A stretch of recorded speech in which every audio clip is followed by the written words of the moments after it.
To kwang'e weche mago mag thieth en ni koro thieth e gwenge mag Lolwe East, Kisumu East, county ma Kisumu koro igeno mar bedo maber ahinya bang' riwruok mar Make Me Smile. To kod mano mar Church of Jesus Christ of Latter-day Saints chiwo yedhe to kod mashinde ma bende koro nengogi ne romo $6 million ne kar thieth mano mar Angola Health Center. Kolero wach makamano jakanyo mar Church of Jesus Christ of Latter-day Center mano Kennedy Okila mabende koro ne ochung' ne kanisa nogono wacho ni koro gitimo mano ne Angola Health Center kaluwore kanyo kod chenro maber ma gisekelo kendo ne gimorgo ahinya kaka jogo osebedo koro ka konyo japiny. Ka to korka director mar Make Me Smile Simon Peter owacho ni koro mano koro dhi kelo thieth makare kendo gin gima hino ahinya mar neno ni koro kar thieth no omiyo jopiny chenro makare ahinya kotenore kanyo kod weche mag thieth nikech jopiny bende gin jogo ma osebedo koro ka ting'o gi e yo malo. En nyasi ma bende noyuore nyaka kanyo to kod min od gavana ma Kisumu ngire Peter Nyong'o mano Mikai Dorothy Nyong'o mano mor ahinya to kod chenro makamano kowacho ni en chenro monego bed ni koro yudo sir kinde ka kinde mondo mi jopiny oyud thieth makare. Korka jalar kom mar seneta e Kisumu mano okil Tom Ojienda ma bende achiel kuom jogo bende koro siro chenro makamano no wacho ni en chenro ma ok gibedo ka gitime kar thieth makanyo kende to gibiro dhi wuothe sub counties 7 duto ma yudore county ma Kisumu maneno jopiny obedo to kod thieth makare kinde duto.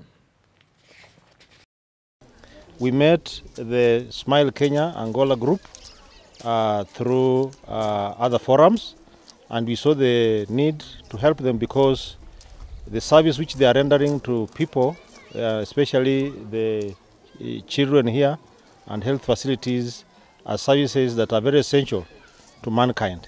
And so we are partnered with them. We have done a donation to this institution valued at 5.5 million, which incorporates medical equipments, both consumables and non-consumables. Joma mine sa saya ma gineno ka gichiegni nyuol.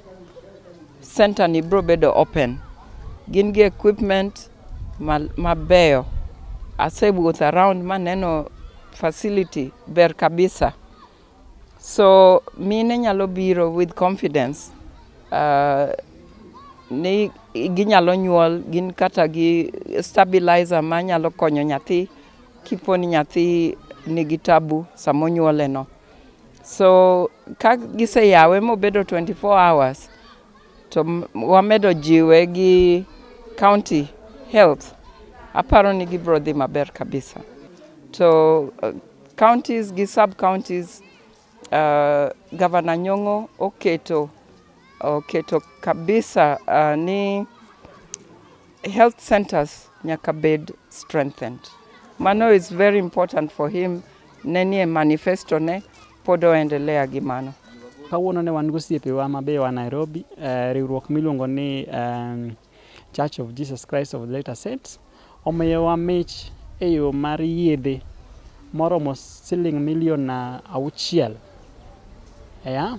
Ma en kony maduong' kabisa nikech nyaka nyoro ne onge yath mar antibiotic e facility ni. To ka facility ni kende kata facilities mane alwora maka onge antibiotic. Matiende ni kituo tidhi adhi osiptal tindiko ni yath kionge pesa to mane kindi gi Nyasachi. Koro mae gima watemo geng'o kawuono ni chakre kawuono wadwa ni higni 3 mabiro yedhe mokelgi higni 2 obed ni ng'ata modonjo ka endi ma jatuo ithiedhi ipimi imi yath tichango.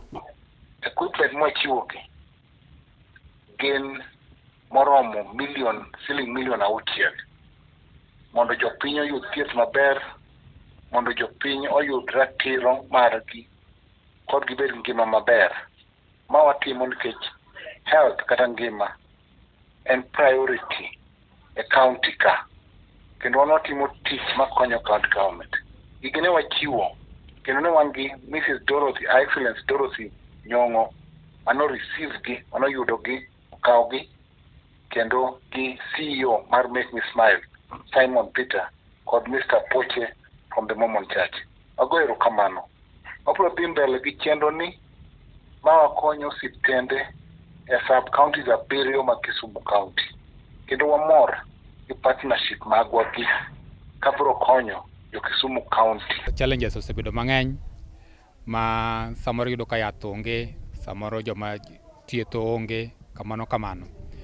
But kawuono ni en odiochieng' maduong' kabisa e Angola Health Center koluwore ni wa receive yath kendo wa launch maternity mabiro bedo ni tiyo seche 24 odiochieng' ndalo 7 e juma. En gima biro konyo ahinya oganda wa ma odak alwora ni mane kinde machien kacha ne chuno nyaka wuoth ondamo mabor kadhi manyo thieth kuonde mamoko, gik ma koro sani biro yudore ka. The Make Me Smile osetiyo kodwa maber ka gilosonwa osiptal. Waneno kaka osiptal ber olos gi jo Make Me Smile. Wagonegi erokamano odiochieng' ma kawuono bende wan kaka nyamrerwa jo Make Me Smile nyowuoyo kodwa mondo mobilize mine gibiro kar rombgi. Wamor godiochieng' ma kawuono, wago erokamano ne gima timore odiochieng' ma kawuono. Nyocha samoro ng'ato ka muoch ochako kae gotieno, chunowa wadhi nyaka town, wadhi e Russia, nikech koni ok ti odiochieng' gotieno, tiyo mana odiochieng' kende. Anyise ni obed gi chunyno, pod omakwa maka nitie rem ma pod ng'eny karwa kae, kama rem nitie kik owewa.